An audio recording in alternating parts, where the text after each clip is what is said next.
बेटा रे दौड़ा के बाजार में मारबो गोली तोर कपार में रंगदारी जे करभी बिहार में गड़ देबो गंगा जी किनार में।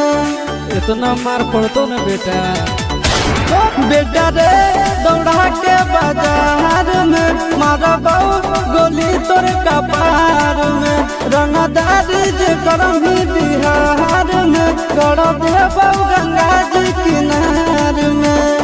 चिंटू आशीष के कारण सुनाबो बेटा सब गोली मारबो एगो गिनबो तोरा बाप के न तोरा दादा के चिन्हबो बेटा सब गोली मारबो एगो गिनबो। मारत मारत पिछुआरा लाल कर दे बेटा ध्यान से। बाप इधर है।